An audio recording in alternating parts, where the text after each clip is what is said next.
So I will say a welcome to everybody. My name's Mark. I'm actually director at FindAUniversity, part of the Cape Group. We focus very much on postgrad, with a bit of a UK focus, but international as well. My background is in information and guidance, so content for students. So I've had, an interest and involvement with all parts of the student journey, really, in terms of advising students on what they need to know about study, how to apply for study, and how to make the most of it. So I'm really excited to be here with our panelists today, whose experience kind of extends across those different areas. And I think the best thing for me to do now, actually, is just invite them to introduce themselves. And I'll go in the order of the slides. So Rachel, can I go to you first, please? Yeah, sure. Hi, everyone. My name is Rachel Fletcher, as you can see up there. I have been working in and around higher education for the past 15 years or so, across both international student recruitment and domestic student recruitment, with a very with a technology angle, deploying a lot of CRM systems and CRM services, and have been an international student in several countries myself. So have been through the experience of going to an institution overseas and what's that like, and one where I didn't speak the language. So I, with my co-founder Natalie Fletcher, started UniQuest several years ago to essentially optimize student engagement and conversion from the first point a student expresses interest in an institution all the way through to enrollment. We've dealt with about 1 million students and helped enroll about 110,000 students across the last 8 years at our partner universities, primarily in the UK and the US. And we're really pleased to be here today.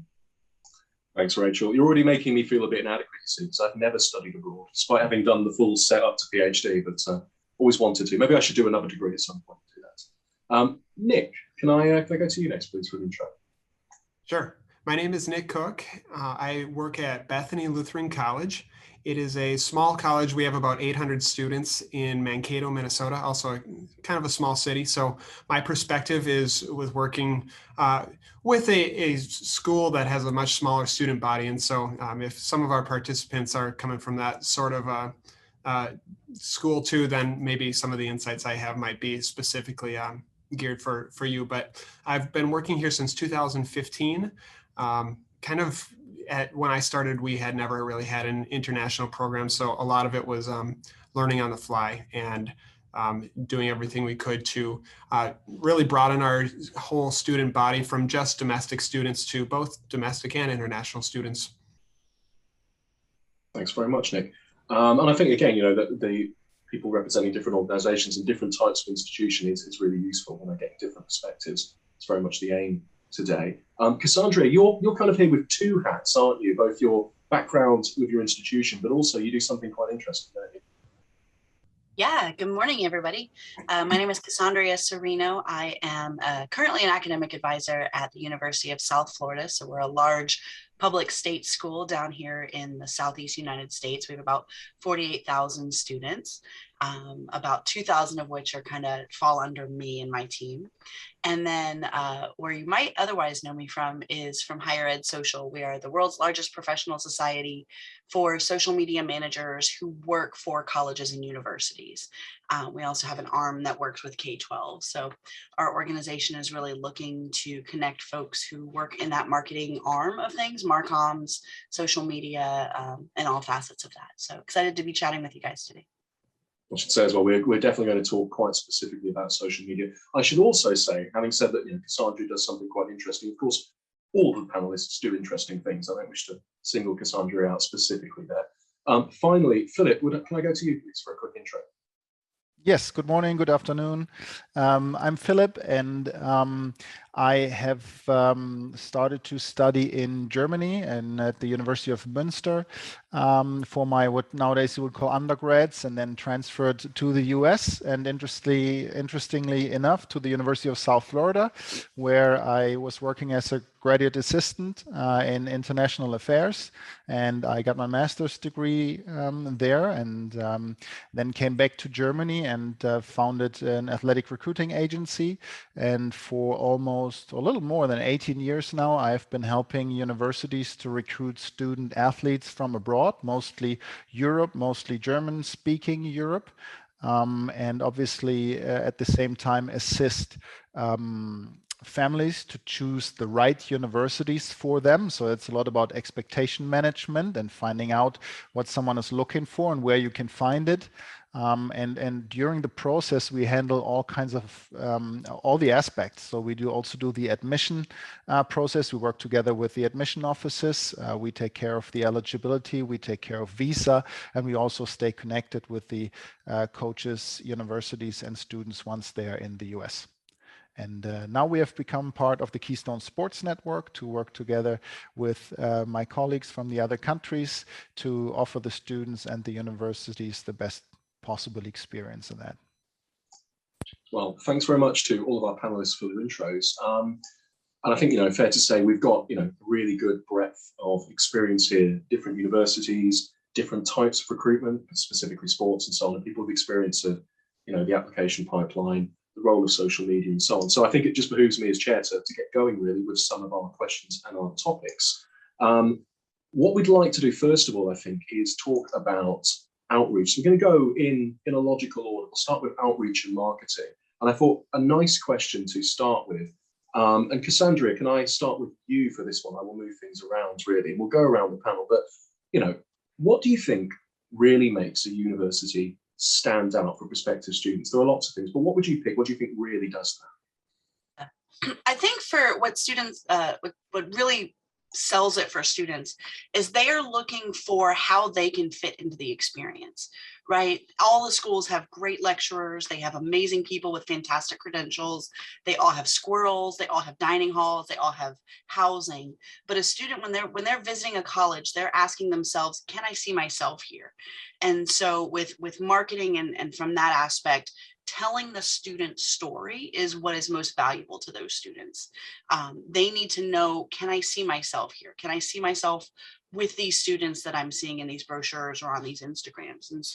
And so that's really what they're looking for. They want to hear about the student experience. I think also they want to know that they're cared about, and that comes across in the details that the university puts out. So is the process seamless? Is the process easy to get information from that university or to visit that university if that's possible? Those details and that experience are really what come across as that caring concern that the student is unintentionally maybe looking for, but does notice when they have that interactions with the school.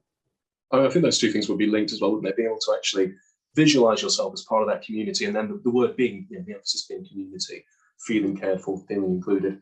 I should say, by the way, my undergraduate university had a very famous squirrel. It was an albino squirrel, and it was a big part of our campus life. Never featured on a prospectus that I can remember.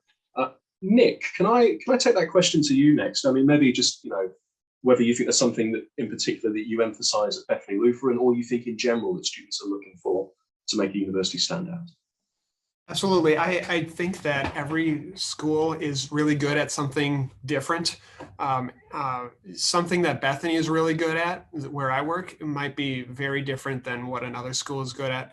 And so I think if a school can become really good at communicating what they're extremely strong in, and once again, that's going to be different for every school. So you have to find what that thing is. And if you can really market that well, and the student can see how genuine that is, because there are a lot of things that I think lots and lots of universities will market, and it's almost the same thing for each school. So they see a lot of the same things, the students do, but the schools that can really market what they are truly good at, and the student can see it's genuine, because that can't really be faked. When the student sees how genuine your best thing is, then I think that helps you to stand out above others, because you're doing something that a lot of schools might not be putting a lot of effort into. I think that's really, it's interesting. It's about, everyone will have a sense of that thing that they're good at, but I think it's finding out what it is that the students want to know about it, and what it is that in particular is attracting them to you. Rachel, I guess this is something that you at UniQuest you're often having conversations about when you're involved in those discussions between universities and students. Is there something particular that you think emerges from that in your experience? Yeah, well, I mean, it's really interesting. I'd echo what Kasandrea and Nick have said about being engaging in authentic, tailored and relevant communications with students via the channels and in the ways they want to be engaged. And that has really changed. You know, students are engaging with schools and universities, colleges, in ways they engage with other brands, and they're expecting them to engage in that way. And that's a real difference. And I think that's been really difficult for universities to adapt to. And then also that point about brand is so important, and what a university thinks is important about themselves, but that we are, you know, marketing to students who are not a homogenous group. So whether you're talking to a Chinese student who's coming over for a pathway program and it's their first time leaving the country versus a postgraduate Indian student from New Delhi who's interested in OPT or 2-year postgraduate study work program, understanding how those key brand messages translate to those different student audiences and how within that you create the sense of community that Kasandrea referenced, I think is absolutely key. I mean, that's such a good point as well, isn't it? That, you know, universities, well, so students want to talk to universities the way they talk to other brands and so on. So it may not just be the thing that makes you stand out, might not just be, you know, the big picture of the big building on campus. It might be something, yeah, a bit more abstract, a bit more influence than that. Yeah. Philip, I'm going to go to you next, if that's okay. And I don't know, you know, obviously your experience being so closely bound up with sports recruitment, you know, I imagine you might want to talk about that a bit, but you know, it seems to me that sports recruitment is obviously one very creative way to attract. And I don't know if you have, you know, in your experience, a sense of how other universities can perhaps use that. Because I think for certain universities with obviously very large athletics programs and, you know, a track record, if you'll forgive the terrible pun, of recruiting in this way, it might be obvious, but for other universities, perhaps less so. Yes, and I think that's actually a pretty appealing and interesting pathway, especially for smaller schools, because obviously you have the big schools and they all went international within the last 10 years, because it used to be that certain schools always get the top US talent, but that has changed now and they're all looking abroad to add things that they haven't had before. But I think even for smaller schools, or especially for smaller schools, it's a good way to drive enrollment because it helps you to differentiate yourself a little bit from the others, and give the student an additional appeal to the university. Especially, let's say you are in Mankato, Minnesota, and we have actually had 2 or 3 students before at Bethany Lutheran who had a good experience.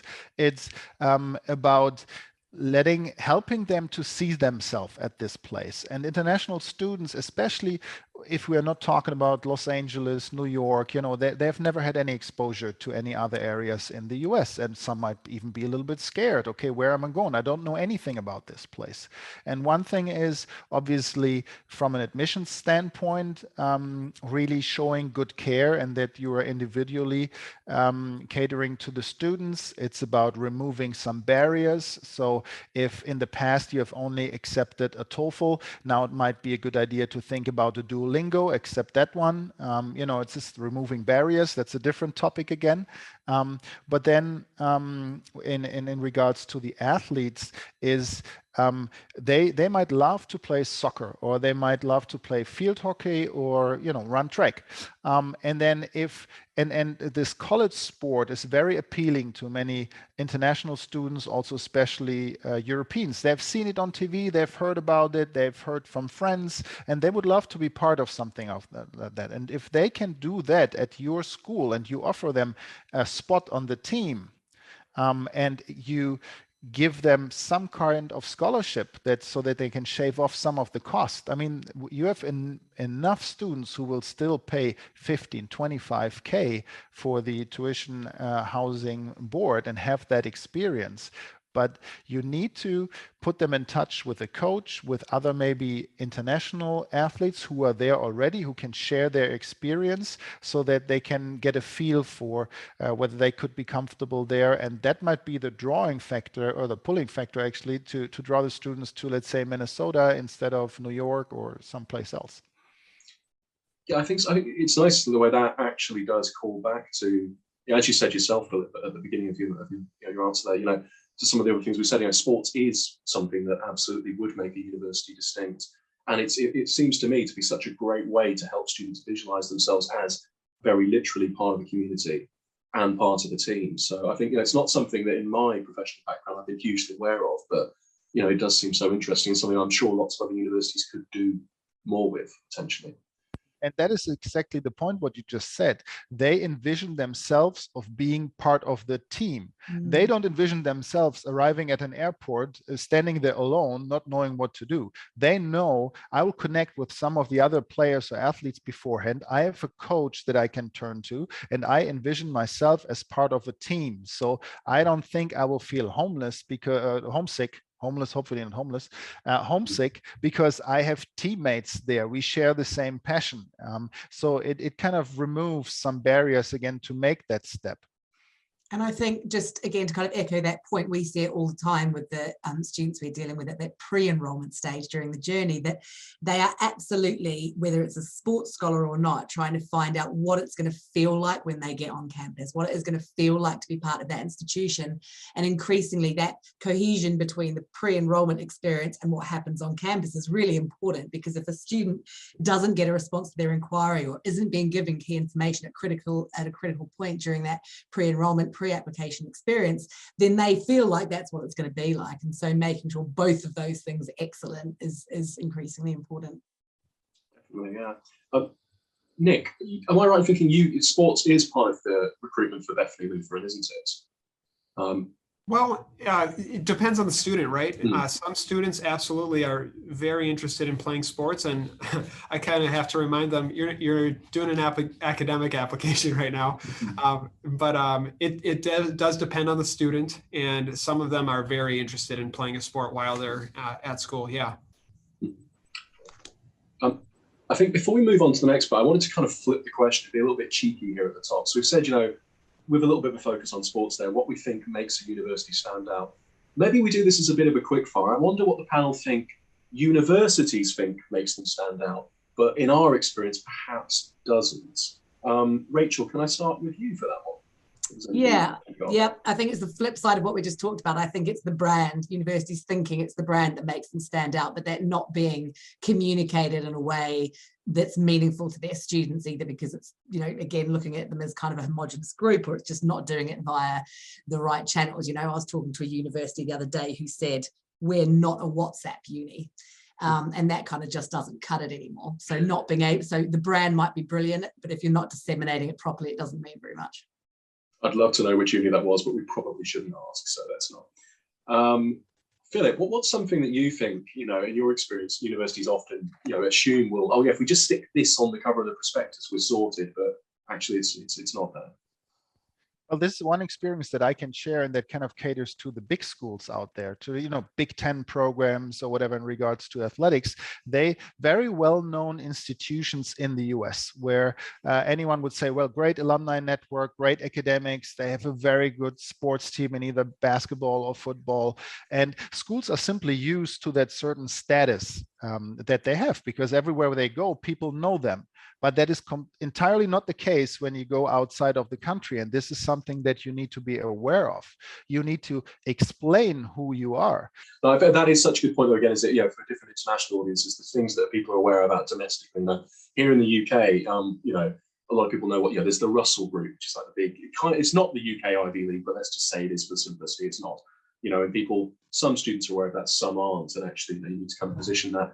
Kasandrea, I bet, working and seeing examples from across social media, you must see some brilliant things that universities like, let's put that on the Instagram, that will do it, and perhaps even. Yeah, and it's crazy because that's the way we've always done it, right? We've always had these glossy, beautiful prospectus books that were very well shot, and the students are used to it, right? All you have to do is put your email into the Common App, and all of a sudden your mailbox is going to be full of beautifully well-designed brochures made by fantastic graphic designers and brand designers, especially if you're applying to a big school that has resources and budget. And so the students have kind of become nose blind to it, right? They laugh about it. They go on TikTok and say, look how much mail I got. And to them, it's funny that that's a thing. When in reality, what they are craving is that authentic and organic connection. And I think we were really worried about this generation, being exposed to so much technology since birth, but they really are deeply committed to that human connection. And so for them, yes, the marketing collateral is great to have, and, you want your stuff to be there. But at the end of the day, they want those organic stories. They want that raw, unvarnished opinion of other students, sort of this idea that of collective enrollment that I find is really interesting. And so, yes, it's good to have all those marketing collaterals that you're used to doing, but know that that doesn't carry a lot of weight with this generation. So yeah, so it's not as simple as just putting together the marketing material. I'd love to see the TikToks as well, and just piles of prospectuses. I used to see people walking around study fairs back in normal times with armfuls of pens. You'd be like, you guys are doing it. You guys are rocking the study fair. Nick, I don't want you to kind of try and cast shade on the competition, as it were. But what is it that you, perhaps in your experience of other unis, or maybe even something if you like that you find your own institution kind of assumes will make you stand out, but actually it's not necessarily the thing that students focus on. When I first started, there were quite a few things that I noticed are a really great selling point, but at the same time, there are many, many, many other schools that can sell the exact same thing just as well. And so I can pick on like the word safety, where like we can say this is a really, really safe school, and we can point out lots of statistics as far as why. And there are other things like safety that other schools can also say we're great at. When you focus on those things, you might think you're kind of you're standing out, but really when you think about it, if all these other schools can say the same thing, you're not really getting anywhere. So it's almost like something that the students need to be able to assume you already have. I think if a student is looking at us in the first place, they already know we're a safe place. I learned we had to focus on other things that are actually different about us and not other things that other universities can also brag about.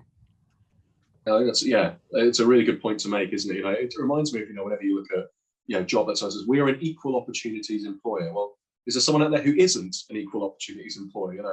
But it is a good point to make. And yes, things like safety, like that. We have a great research culture. Well, yeah, you're a research university, I'm sure you do. But again, it could be tempting, can't it, to lead with that, because it's the obvious thing. Okay, if we move on now and talk a bit more specifically about social media, and I'm going to start with Kasandrea on this one, because I feel that makes sense. I thought if I start with you, Kasandrea, and then maybe we'll see what the rest of the panel think. You obviously, I can't remember, is it something like 10,000 people in your network? It's massive, isn't it? So you must be in such an interesting position to see trends, and that's the keyword, trends, as they're developing on social media.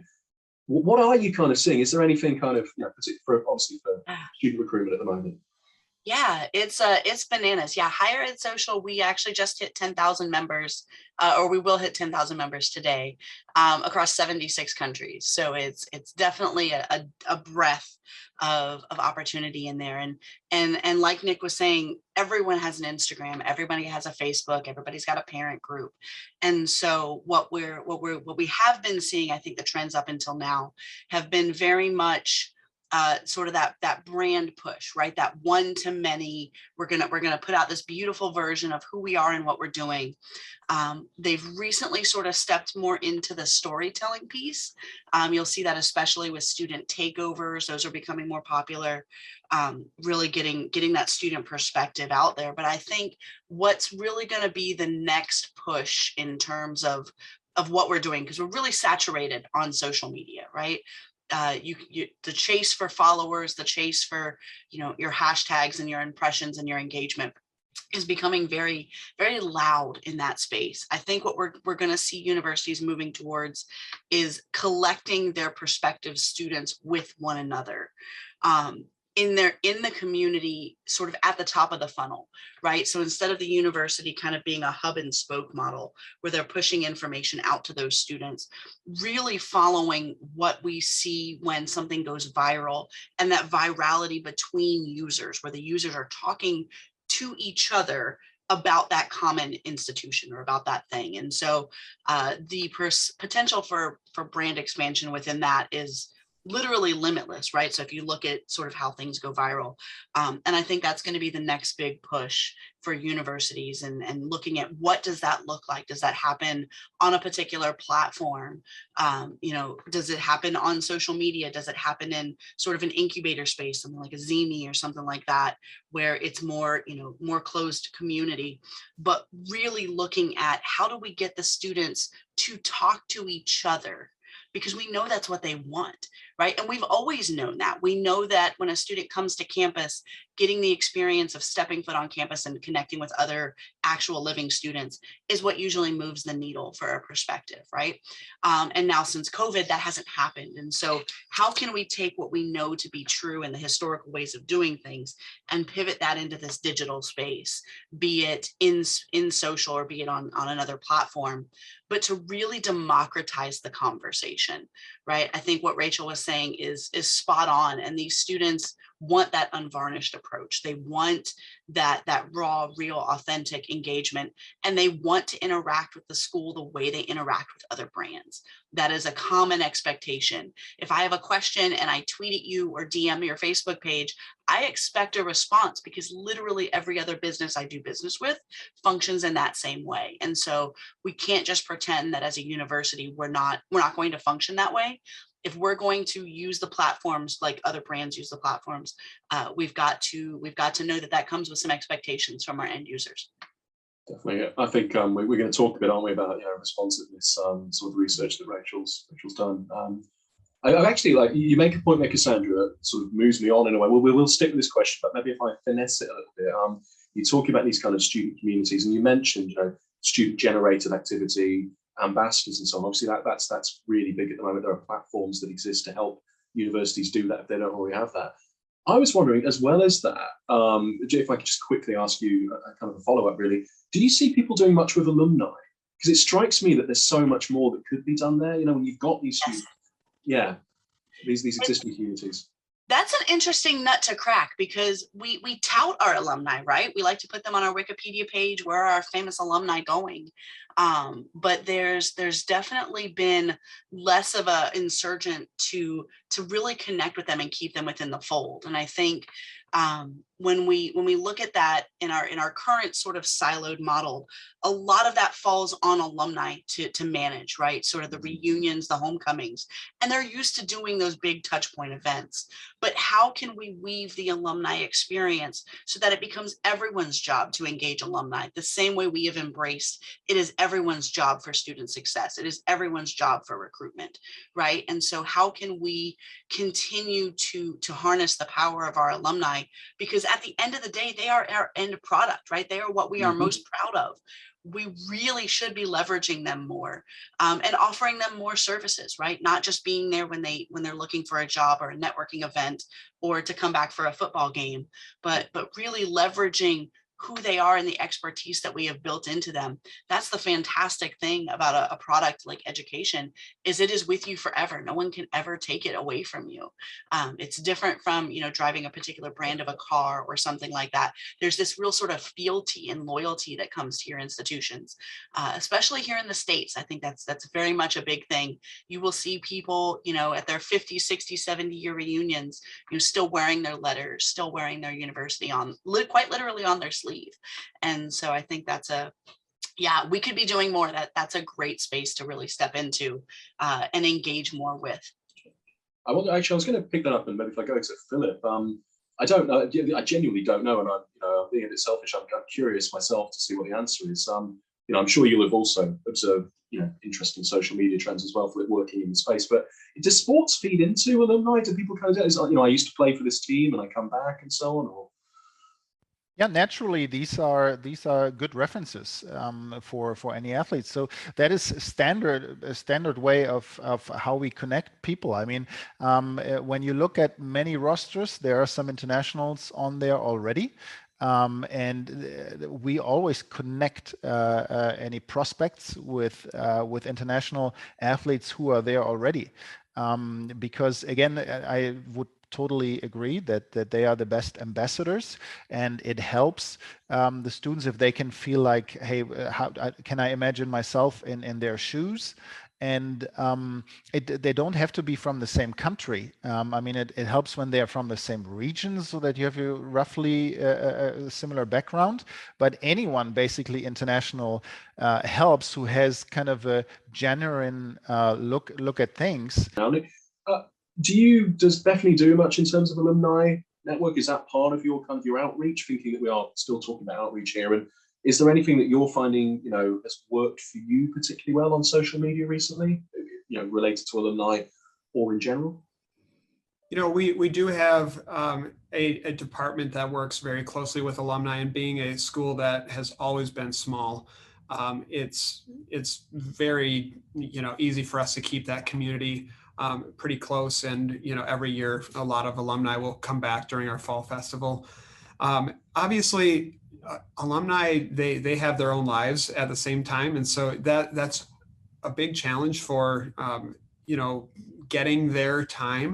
And so they do, though, something Kasandrea said was that they're very loyal to your school. And, our alumni, they love Bethany, and they want to do anything they can with the time they have in order to help. So something that they love to do, which does not take up too much of their time, is any type of marketing you want to do. They love to be in features, and they love to be on your website. They love to show what they're doing. They certainly don't have time to call prospective students for an hour every night, but you can use them in a great way without taking up too much of their time. And they're super loyal to you. And if they graduated at your school, if they spent 4 years going through your program, they have a lot of good things they want to share about their experience. It's kind of like an unopened gold mine that maybe not everybody always thinks about. I'm going to go to you next, Rachel. But actually, I was wondering if I could kind of put a bit of a spin on it for you with your experience at UniQuest, and also nodding to something that's come up a little bit in the questions. I'm sure you'll have seen lots of interesting trends on social media, with your work with UniQuest. I'm wondering also, though, whether or not there's much variety or diversification in terms of the platforms that work for different audiences. So it strikes me, for example, classic stereotype, someone wanting to do an MBA, LinkedIn might be a good place to talk about that, well, rather than perhaps TikTok. Is it as stark as that, or is there anything you've kind of noticed that you might want to share?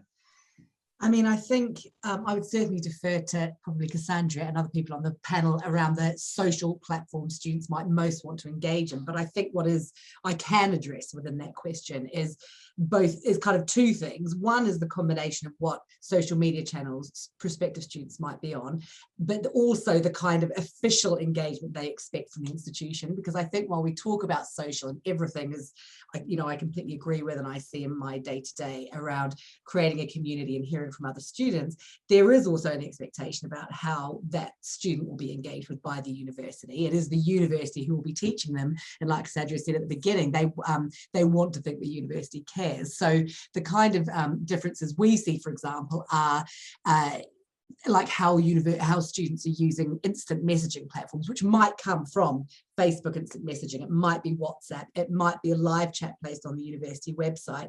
And over the past year, we've seen a 180% increase in those channels, in the use of those channels, which is massive because, again, students want immediacy and relevance, and they expect that and they get that from other brands when they're engaging with them. So some of those instant messaging channels are hugely important. They are notoriously difficult to resource. There are peaks and troughs during the year, and universities find that really hard, particularly when everyone's working remotely, as so many of us have been for so long. But also there is an official university voice, in whichever tone we want to create, that's really important. Email isn't dead.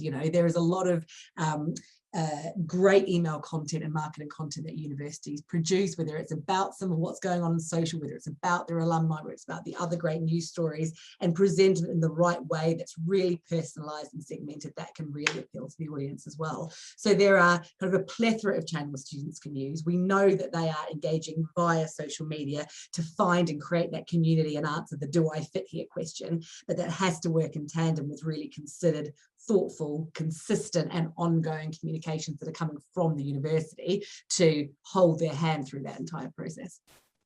I guess I'm kind of not to put words in your mouth as such, but I think there's that sense, isn't there, that, that social media is about, moving, almost kind of segueing us into the next part of the webinar, that social media is quite top of funnel traditionally. It's about awareness, but I guess what we're saying anyway is it also needs to be treated as part of the CRM, even if it isn't specifically located there. You still need to be responsive and to be making sure it's integrated. Yeah, absolutely. Mm-hmm. Well, having just kind of previewed that I'm going to do it, I will do it. So we've talked a bit about outreach and social media and said some interesting things. So thanks very much to the panelists for that. I guess the next bit, if we're kind of imagining ourselves as a prospective student, we've been outreached, we've been social media. It's time to think about applications and enrollment. And again, I'd like to ask quite a general question. Nick, I'll start with you this time, if that's okay. So I'm sure we all have very different experiences here, and the differences are actually what's interesting as well, I think, for the audience. So in your experience, how long generally is the student journey?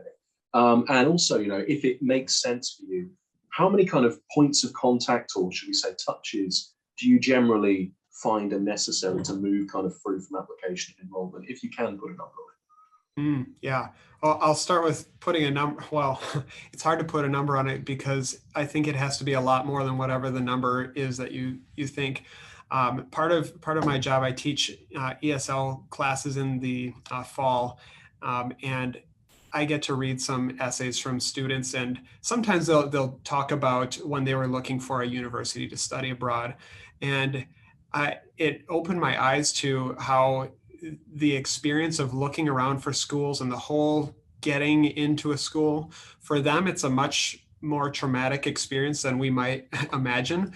For us, we do it every day, and we don't really notice all the complexities as much as they do, because for them, it's the first time. And I think that kind of showed me how important it is to hold their hand and make them know that throughout the whole time, they have somebody that they can go to for anything, and we will be there to help them.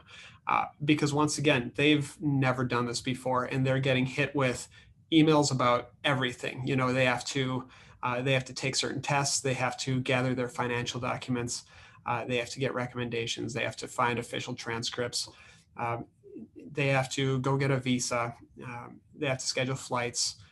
And I'm only mentioning, some, and there are several other things they have to do. So for them, it can be kind of a traumatic experience. And I'll read from them, sometimes they just wanted to cry because they felt like it was so overwhelming. And that just shows me that students really, really appreciate it if they have somebody that's kind of their trustworthy, asset at that college. That person's going to, tell me everything I need to do, and they're going to make everything okay.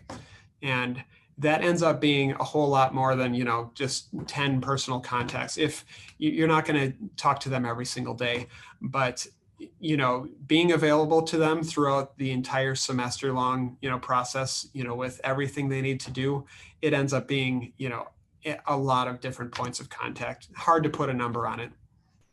Maybe almost the thing is we don't want to put a number on it, actually. It's not so much about multiple points of contact as having that contact that you speak to that person, or that, even if it's not the same person, that can talk you through it. And I think it's so important what you're saying there, that we, even with what I do in terms of advice and guidance, there's the curse of knowledge, isn't there? How it can be done and how it can work and how many people manage to make it through, and you forget that for every single student, it's completely new. Rachel, did you want to? Yeah, I was just going to say, only because that is what we do all the time, is measuring exactly how many interactions it takes. And I guess, I agree with everything Nick said. We know that it can take, anywhere from single digits to 200 plus communications to help a student come from the first point of interest to the point of enrollment. I was just talking to someone in my team today, and we were looking at the communications with a student we've been engaging with for 16 months who just enrolled in the full September intake.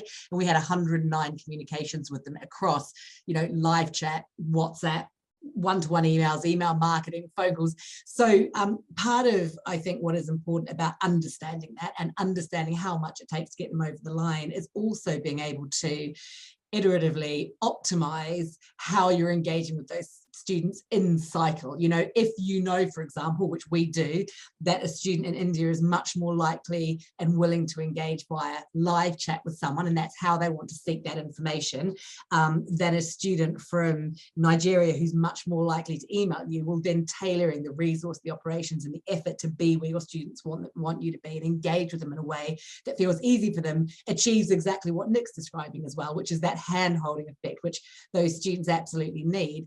And I'd just point out the other thing about that pipeline and how long it takes, which can be, you know, I mean, 3 months if we're pushing it at the very, very shortest, to years and years. You know, we are still enrolling students for our universities who we first spoke to in 2014.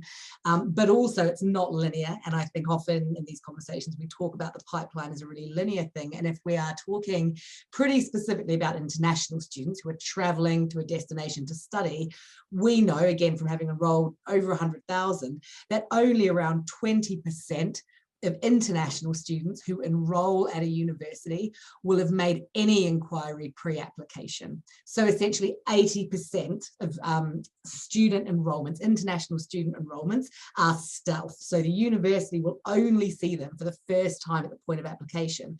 And so that's a real black hole in terms of how are those students engaging? Are they getting the right information? Are they just self-serving on various websites, on the university website? And again, trying to understand once students get to application, what's happening further up the funnel, if they've not been visible to you before then, can really help identify and understand how better to support them in that post-application admit, offer, deposit, enrollment and retention stage that they're about to go into. And it's really different, you know, the needs of students who have been on a much longer journey, and if you've been dealing with pre-app, is very different from a student you might first see application stage. We see something similar in our own research. Obviously, we're focusing mostly on postgrad, particularly PhD, doctoral work. We ask people how long they've been considering, and it's years, and I think they are kind of like these stealth students, that they're just there in the hinterland thinking for so very long, and then eventually they'll make that application. But yeah, they may not actually be within the kind of CRM. Can I be a bit cheeky, Rachel? I was going, what advice would you give to a uni if they are, if there is a sense actually a lot of their audience are these kind of stealth students? Is there something they can start to do to try and make contact with them earlier and try and, help shape the advice they're receiving and the guidance? Yeah, I mean, it's really hard to have any engagement with a student who hasn't made, who hasn't got in touch, right? But I think some of it happens because there isn't strong enough data capture on a university website. We all spend a load of money directing traffic to our websites, doing search engine optimization, making sure there are various referrals to our websites. And then, I would challenge any of you to go to a university website and see how many clicks it takes before you get to somewhere, if you're an international student, where you can make an inquiry, right? And if you're more than a click away, they're not going to do it. So it's simple, but making sure that there are accessible entry points that are well signposted for prospective international students who hit your website, so they can make an inquiry via the channel they want. Email and phone as a minimum. Obviously, online forms are great. Live chat even better. Then you're going to do the best job you can capturing that interest and being able to engage those students early on. Thanks very much, Rachel. Kasandrea, I'm going to go to you next. I don't know if you're doing this with one hat or the other, or with both, really. Obviously, HigherEdSocial, you're not necessarily directly involved in enrolling students, but you must have perhaps a sense of how long students might be, taking, how long they're engaging for. So here, I think here in the States too, it really depends on whether the student has any background knowledge of college or if they're first generation. So I would say, our students whose parents are familiar with the college process, right? They might be thinking about it as early as 9th grade. And there's a lot of fealty to it as well, right? So where mom and dad went to school, what football team they cheer for, they're getting exposed to colleges before they're actually in the search process. So there's sort of that passive consumption of what a collegiate brand is. And then here in the States, they really start enthusiastically looking at schools and applying junior, senior year. So that's about a 1.5 year pipeline that we're maybe really actively engaging with them, which is different from other countries and how they're doing things. So I think we're seeing we're seeing kind of that official pipeline. But I would agree with Rachel, so much of it is stealth. So much of it is their peer-to-peer connection. So much of it is, you know, what mom and dad are Googling and what they're finding. Does XYZ university have a good engineering program, right? Good being a relative term. And so what is out there that's easy to find for that school? And then especially for our students who are first gen or maybe never pictured going themselves to college, their pipeline time might be a little bit shorter because maybe, you know, somebody didn't, you know, help them through the process. And so theirs might be, they might have a shorter amount of time in which to consume and decide on a school. And so I would definitely echo what Nick is saying. Those are the students who might feel the most lost, the most unfamiliar with the process. And so they need those quick answers. They might be, you know, just now in November thinking about applying to colleges and need to do an application by a December 1st deadline. And so their process timeline might be a lot shorter, whereas someone who lives in a 2-parent home with both parents who went to college might know that we really should have started having those conversations much earlier in 10th and 11th grade. And so I would say it really definitely depends on student demographic as well. But I would echo, we can't really predict how many touch points that might take, how many times they've been scrolling our website or looking at our Instagram or engaging on our YouTube channel. And I think universities are really only now stepping into sort of what that looks like and trying to engage with those actual those chat touch points, right? A Discord or a chat or on a live chat on their website, because we're seeing that, you know, every student's journey can be very unique as well. Can I just add one thing to that? To both what these guys said, which is, you know, Nick's point about it being traumatic is really true. I spoke to my team just about the top questions that we're getting from, you know, the tens of thousands of students we're dealing with at the moment this week. And there are questions, you know, can I start online if it's not safe to travel? Will there be a mix of face-to-face and online? Do you recognize my vaccine? Will you pay for quarantine? So all of that kind of traumatic process for that individual student, which is really real for them, has been kind of amplified and exacerbated by the last 18 months when they need even more hand-holding. And I know that a lot of universities feel that, you know, we've seen a 400% increase in inbound communications over the last year because student demand and those kinds of questions are just skyrocketing. I guess that, I mean, you know, not to sound too sort of trite about it, but the solution, I suppose, is to just, you know, anticipate it.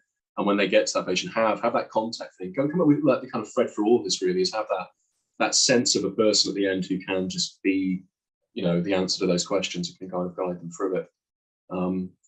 Philip, I suppose, I don't know, is this, from a sports recruitment perspective, is it particularly different? Is the journey longer or shorter? I suppose it must be a different shape, but what does it look like in your experience?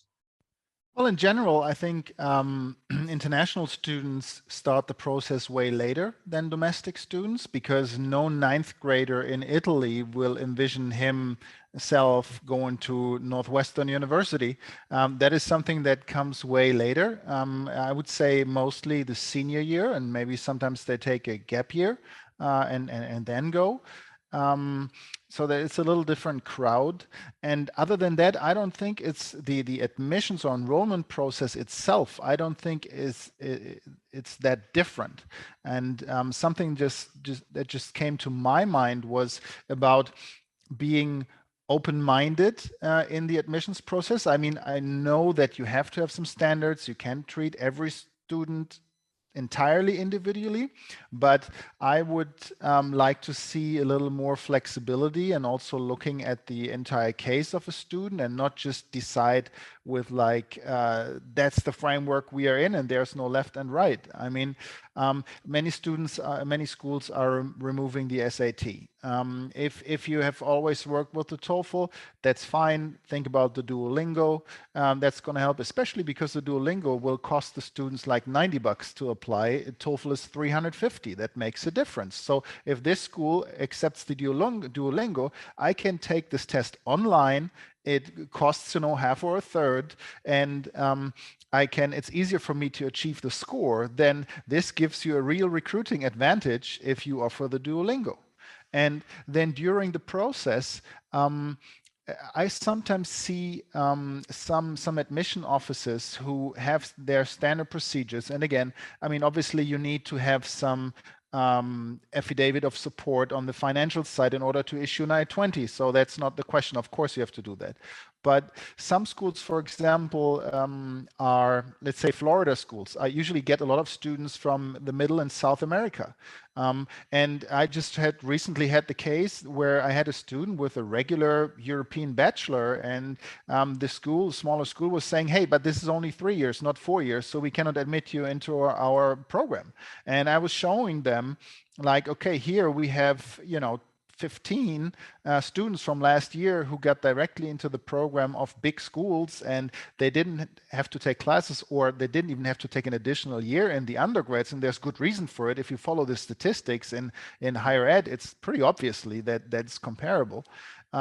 Or at some other point, a school would tell the student, listen, we cannot give you any read on your transcripts before we have the final transcripts. And obviously, when you're applying end of junior year, beginning of senior year, and you have a coach who's recruiting you and tells you, I want you to be part of the team, and you want to go there, then you have to tell other coaches, I'm not coming. But they don't receive their final transcripts until, let's say, June, late June of their senior year. And it is definitely no option to wait.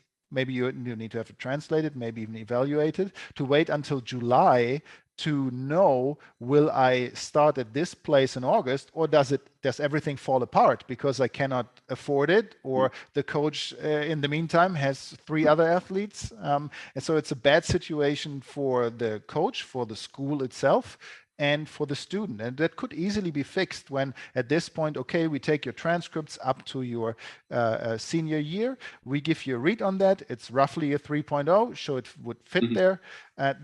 Don't wait to have the final document in your hand. I think the point you're making there, Philip, it seems to me, again, that's kind of my job to kind of find the links here and so on, but I think there's a really clear link with some of the other things we've said, that universities have a very rigid way of working. It's this requirement, you will do it this way at this time. Or if you think back to, the point about students expecting to be interacted with the way they would with other brands or services, and actually, a little bit of flexibility, actually thinking about what it is they need and so on. And it also, I think it links back to that sense of being able to just visualize themselves there, to feel cared about and part of something. If you're completely inflexible, then by definition, it doesn't really do that. And this is not about pushing students through loopholes or getting students in who really should not be in a university, just to collect tuition or something like that. It's more about common sense, and just tackling the right students. And there are some colleges who do that on a smaller scale, and then there are some also big universities who do it on a very big scale. So they have their statistics saying that, for example, if students come in from Western Europe or from the Scandinavia, where the English level is quite good, and they see a high school grade of like an A or an B, they tell them, okay, you can come in. You don't need the TOEFL, for example, and you can just come in. And from my personal experience, I've worked with probably like almost 2,000 students, and in 2 cases, they really had the problem with their English. In all the other cases, it was just fine. So maybe you just have to trust the process and how you handle the students once they are at your institution as well. I think there's quite a lot to say about this kind of part of the journey. This is where a lot of the work actually happens. One of the things, and I'll kind of put this up, really, if anyone wants to kind of jump on it as a question, we're talking about personalization, we're talking about that need to make that connection, perhaps even tailor the requirements to some extent to be contextual for different students. But obviously universities, and we're also talking about the different places that universities want to communicate. Rachel's talked about the fact that email is still very much a thing. We've talked about social media. I would suggest that universities are under a lot of pressure to be in lots of places at once, but also to be very personal.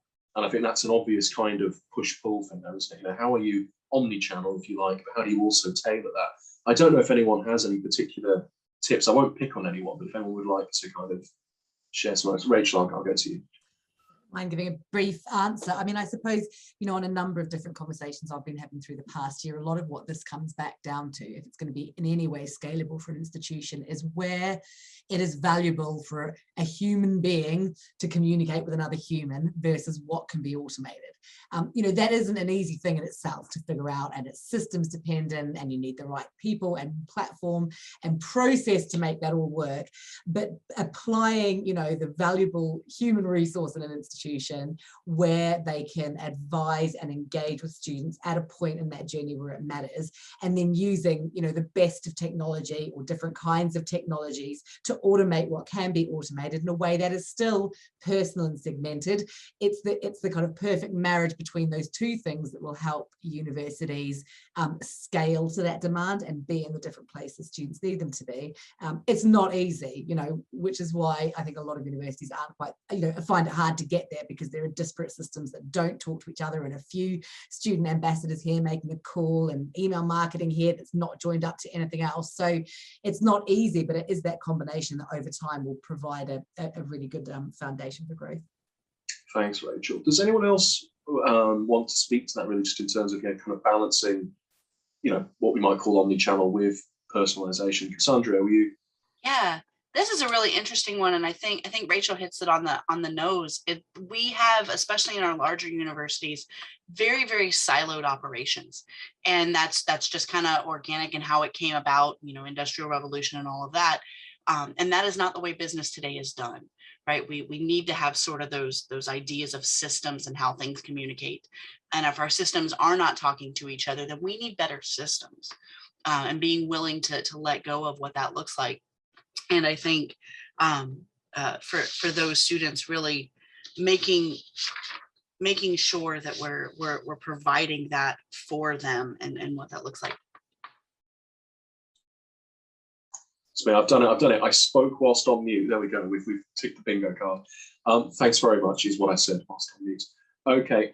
I think, you know, we've got about half an hour of the session. We want to make sure we can answer some questions from the audience as well. So I will kind of move us into the next phase. But I did, just before that, Rachel, you know, I wanted to talk a little bit about the research that UniQuest have done recently.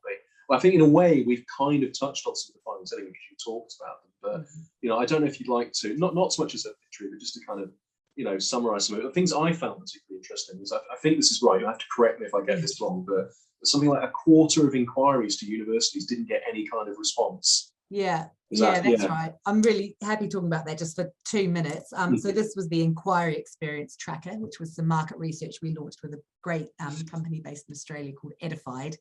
And we essentially wanted to establish what good looks like in student engagement. It's obviously our bread and butter and what we do, across responsiveness, quality of communication, follow-up and personalization. And then we essentially mystery shopped about 40% of the UK higher education sector across 6 different personas, which is also, you know, important, international and domestic students from different places, to then benchmark what that engagement was like. And I guess, as you've alluded to, Mark, 3 of the big takeaways from that research were that 1 in 4 inquiries go completely unanswered, or at least in the time frame of the project, which was a couple of months. That there's a huge degree of variability in the quality of response by channel. So there were issues, for example, with live chat not being manned in hours that it should have been. So people were like hanging on live chat for 10 or 15 minutes. And also, you know, one-line emails directing students back to a website. So there are some real basics that, you know, institutions can get right in that regard. And I think one of the most marked things was that there was just very little follow-up. So most universities scored really, really badly on any kind of proactive follow-up. And that's either because they didn't have the mechanisms or weren't capturing information from that student when they made their initial contact, or just because obviously there aren't the means to do that follow-up or the structure in place to enable it. So very little proactive follow-up, which when we know the journey is so long and so arduous, seems a real missed opportunity. And I think the last point I'd make on it, that's interesting. I think universities have had a particularly challenging time, like we've said. I think the last year's massively amplified that, but it's also a bit of an excuse. I've been working with universities for 15 years, and we did similar research 15 years ago, and 1 in 4 inquiries weren't answered. So, I think there is a little bit of a turning point where institutions will have to up their game, even the ones who have better brand and position in the rankings, because again, historically, and I've had this feedback for another soundbite from a university, some of those institutions have thought, well, we won't respond, or we'll take six weeks to respond, but they'll come anyway. I've been told that before, surprisingly, or not. And that isn't going to cut it. It's not going to cut it in the future. That's definitely the University of Not on WhatsApp. Sorry, we shouldn't keep traducing them. They're a great university, and everyone should study them. But no, just from switch, those things where you use a chat and it's a thing, or any kind of thing where someone's put themselves there, not just universities, where you can contact them directly and they just send you back to the website. I'm like, well, why are you there?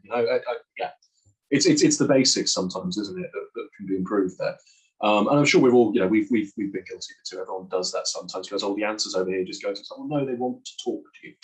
But anyway, going then to the kind of third phase. So we've been outreach, we've been social media'd, we have applied, people have talked to us, which is really important, and we've enrolled, but are we going to stay? So thinking actually about retention, thinking about, fighting or combating rather attrition.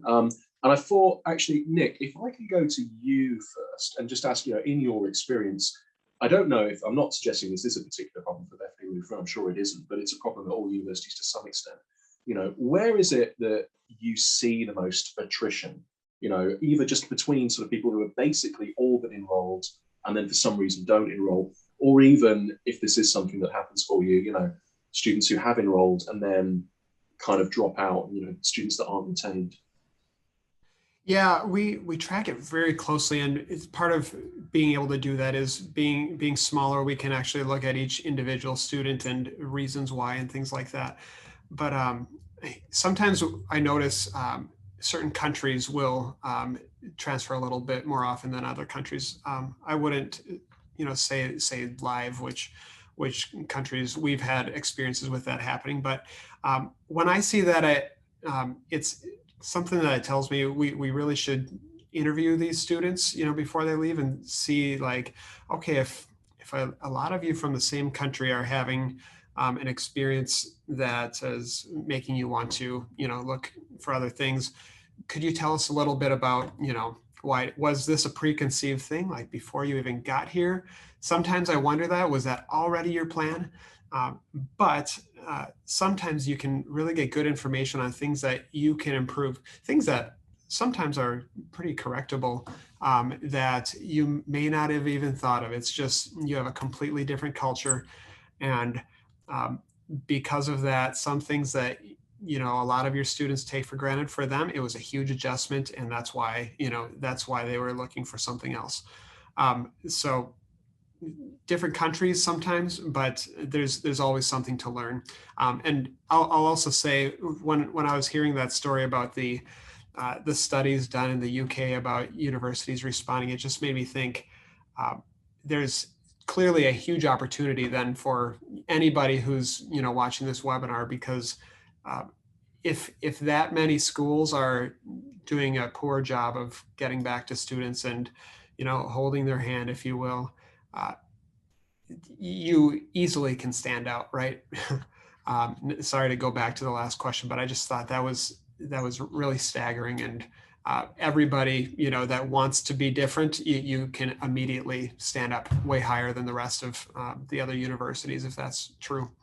Yeah, and absolutely no need to apologize. I think that the value of a session like this actually is, some of these solutions that we identify, such as just answering emails, or indeed, if you've got students that are leaving, asking them why, as you're saying that, getting that data. They seem really simple, don't they? But I think it's the kind of proof of having other people who are in similar situations, facing different problems, kind of saying, yeah, that is a thing that we need to do. And that's hopefully something the audience can take away.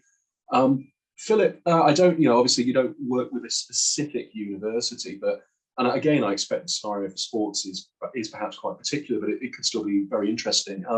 Do you see a lot of kind of, so-called kind of student melt, immediately pre or post application, or is that something that sports kind of protects against to some extent?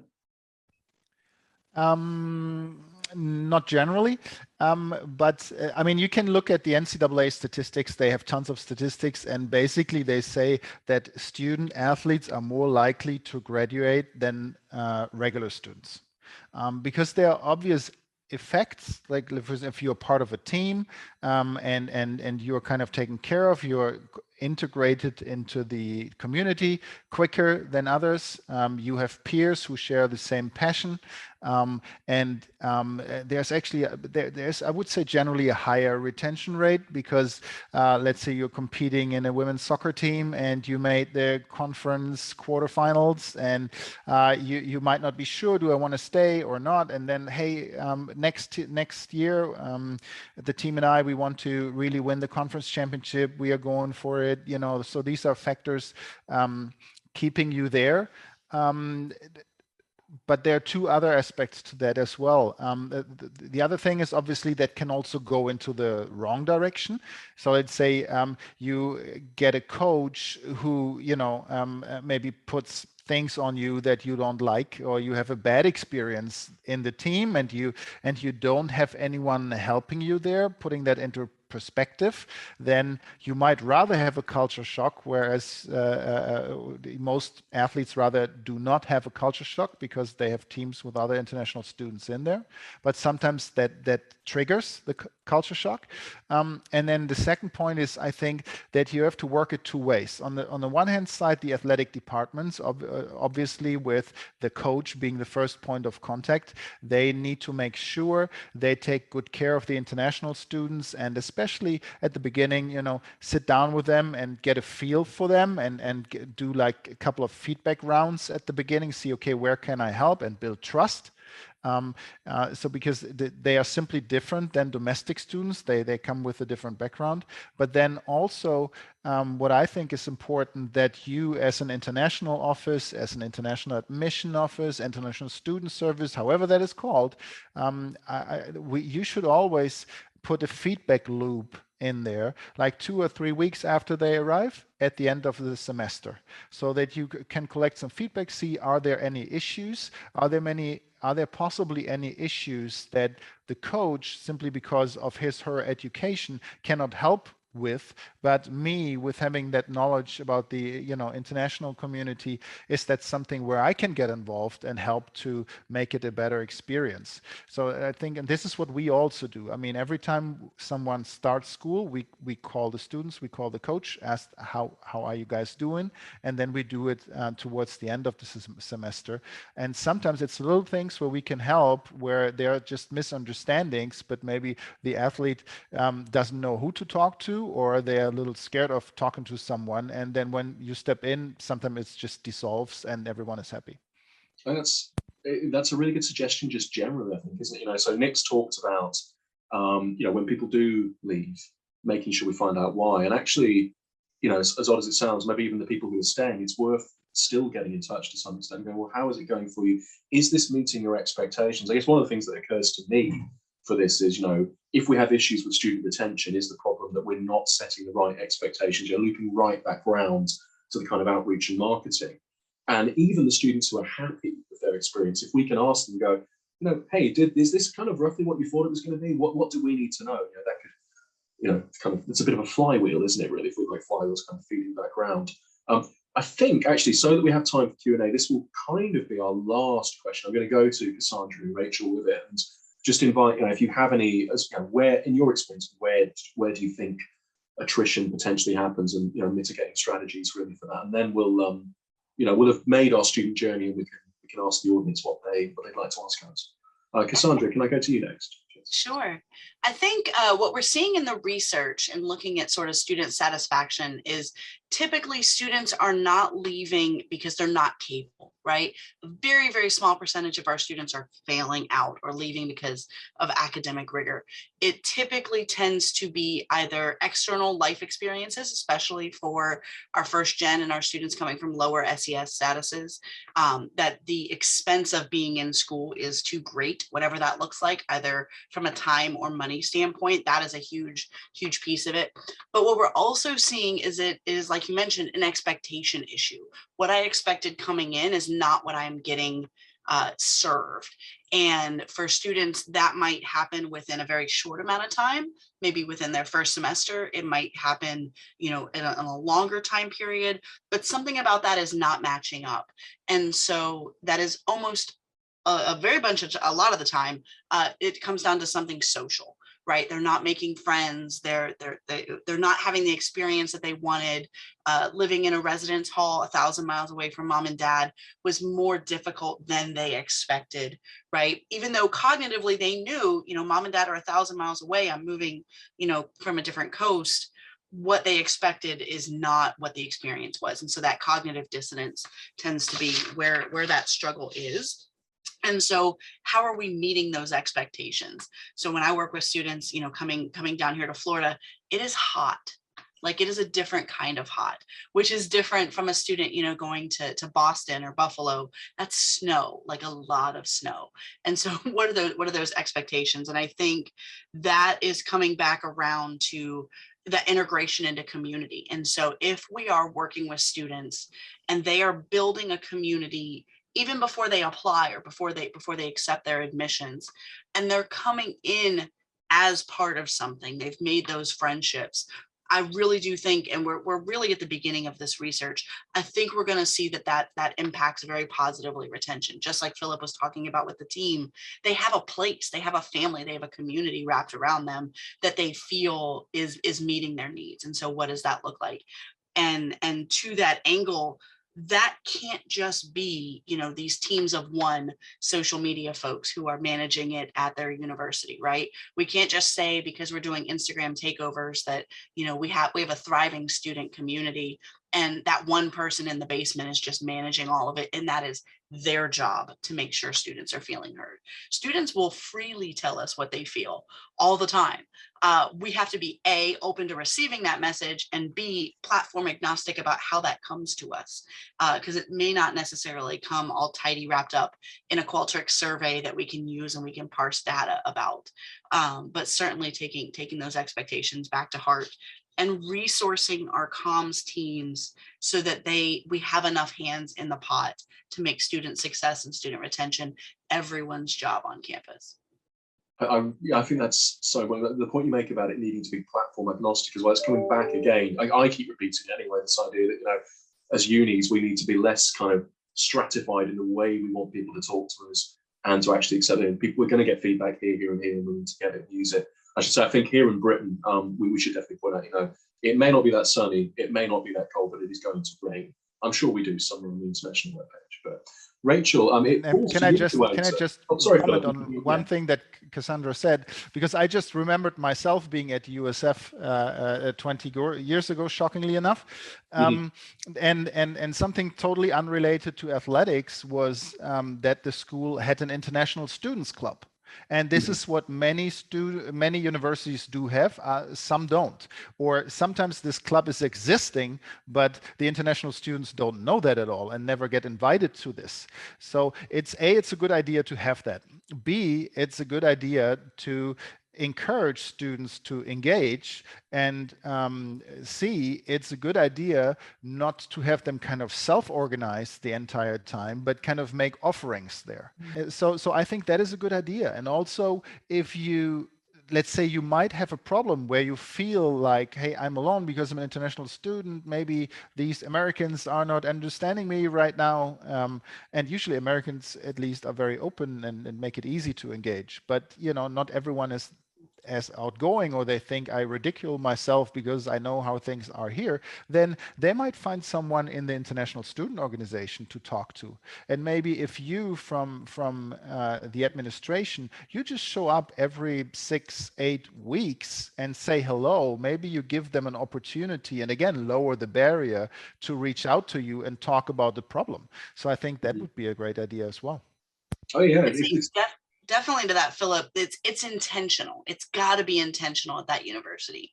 I'm very lucky to be at USF, and we're very intentionally diverse, and we want to make it, you know, a warm and fuzzy place for our international students to land. But that has to be part of your school culture. It can't just be admissions job or student activities job.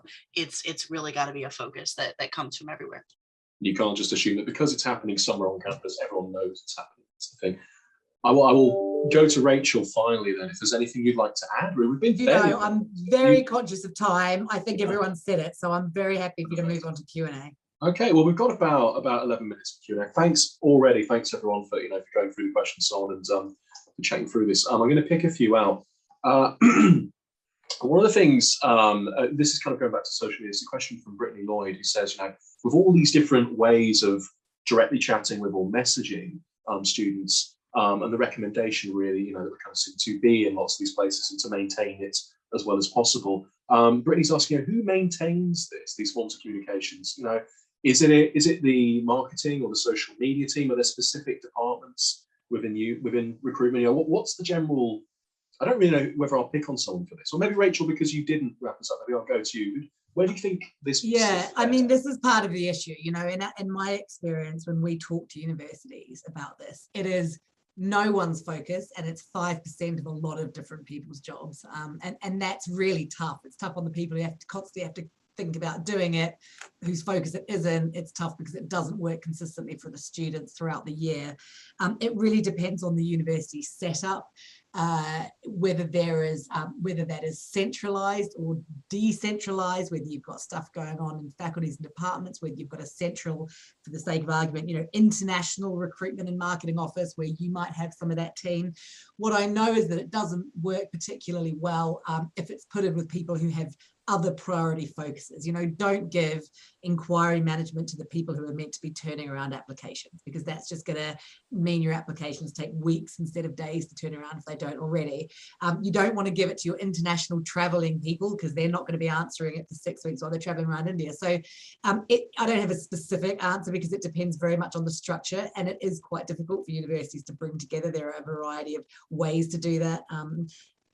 Which is a larger conversation, but certainly having a focus and a focused team is the best way to achieve it. What I'll do for these as well, just because there's going to, I want to get through a few. If anyone else wants to jump on a question, please feel free, but I won't send them around the whole panel really, because we'd only get through one or two. That being the case, and again, if anyone wants to kind of jump on that, I think that was a very comprehensive answer from Rachel, really. Here's something we haven't talked about, and again, if anyone would like to volunteer through experience or expertise to answer it. So I've got the questions over on my other screen so I can still see everybody. So Ravi has asked, about the role of middlemen or agents in international recruitment, something we didn't really talk about. And the specific question is whether we could ballpark an approximate cost of engaging these. I don't know if that's something we can really talk about, but maybe we might have something to say about how they fit into this process, the value, or things to bear in mind when using them. I'm not sure. I might have to pick on. So Nick, I see you've gone off mute. Perfect, thank you. I think that the agents really, first and foremost, they want to know about your school and the value that you're providing to the students. I know the person asking the question is looking for like a dollar amount, and I know that a lot of universities will work out, like commission agreements with agents.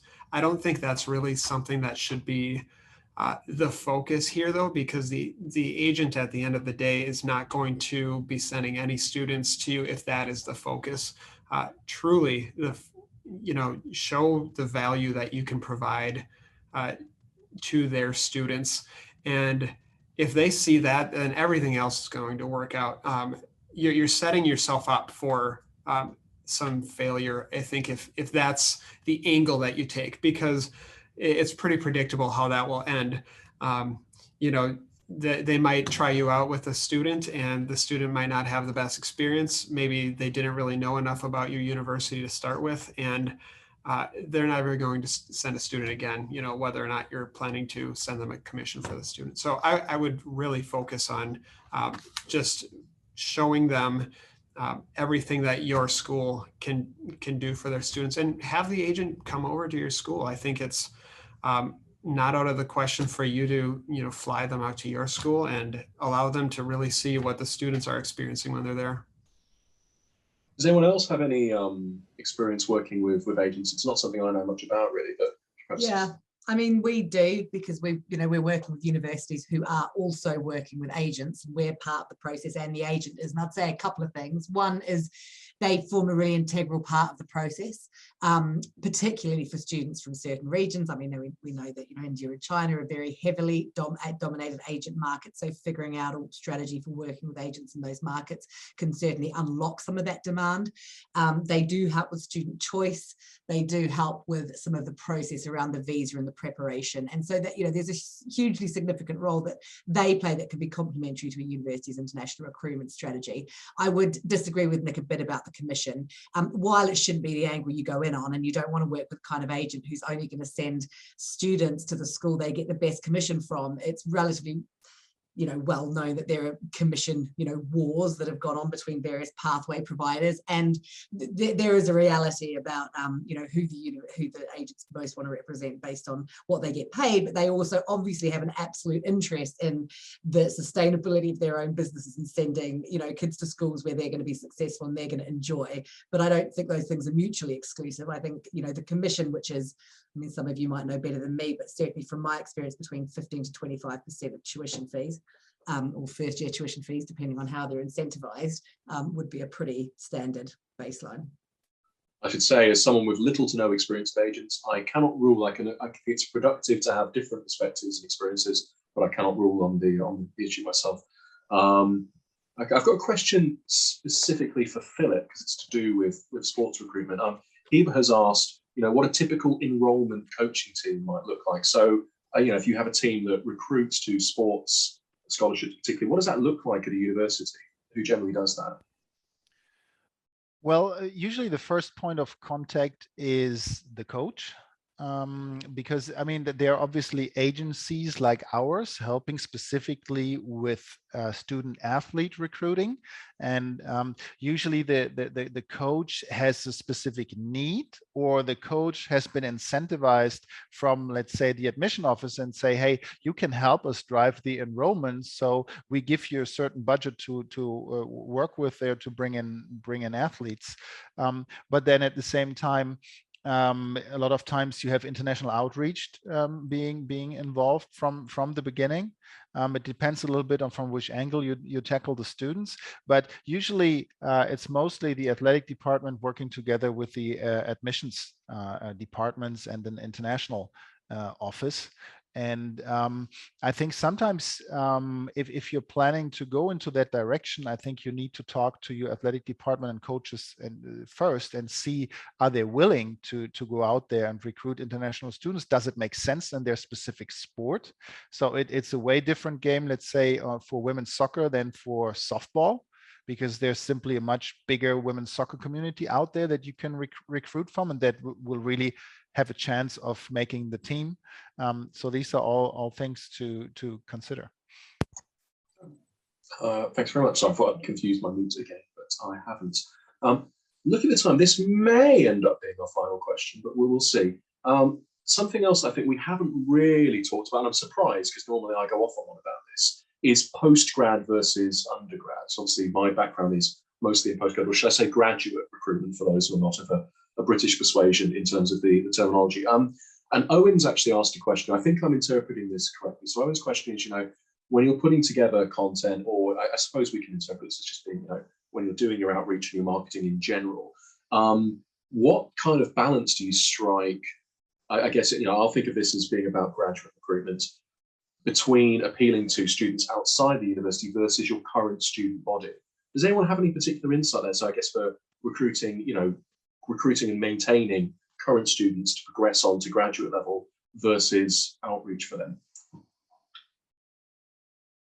I don't know if I should pick on someone, or Kasandrea, you sort of moved your head and nodded a bit there. Is that something that you have any experience of? Or? Yeah, so this is something we do in our department. So I'm embedded within an academic department at my university.